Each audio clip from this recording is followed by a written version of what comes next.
রাসূলুল্লাহ সাল্লাল্লাহু আলাইহি ওয়াসাল্লাম এমনকি রব্বে পাক পর্যন্ত বলেছে, তোমরা সাবধান, মার সাথে খারাপ আচরণ করো না। এখন বুঝতে পারছো না মা কতটা অমূল্য সম্পদ, যখন চলে যাবে বুঝবা।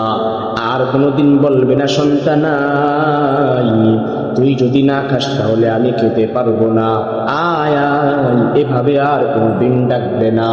রাসূলুল্লাহ সাল্লাল্লাহু আলাইহি ওয়াসাল্লাম কি বলেছে জানো?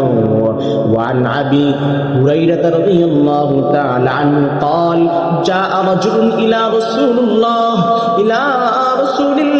صلى الله عليه وسلم আবু হুরায়রা রাদিয়াল্লাহু তাআলা আনহু থেকে বর্ণিত, جاء رجل الى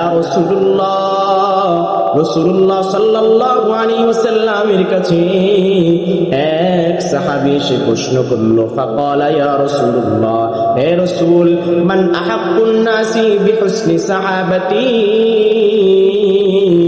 আমার কাছ থেকে সবচেয়ে বেশি সদাচরণ পাওয়ার যোগ্য কে?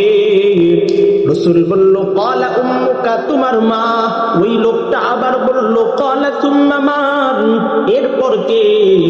রাসূল দ্বিতীয়বার বলল, ক্বালা তুম্মা উম্মুকা, তোমার মা। ক্বালা তুম্মা মান, অতঃপর তৃতীয়বার ওই লোকটা বলল, এরপর কে? তৃতীয়বার রাসূলুল্লাহ সাল্লাল্লাহু আলাইহি ওয়াসাল্লাম বলে, ক্বালা তুম্মা উম্মুকা, তোমার মা। চতুর্থবারের পর জিজ্ঞাসা করে, ক্বালা তুম্মা মান, এরপর কে? চতুর্থবার রাসূল বলে, ক্বালা তুম্মা আবুকা, এরপর তোমার বাবা। দেখো মার মর্যাদা কত।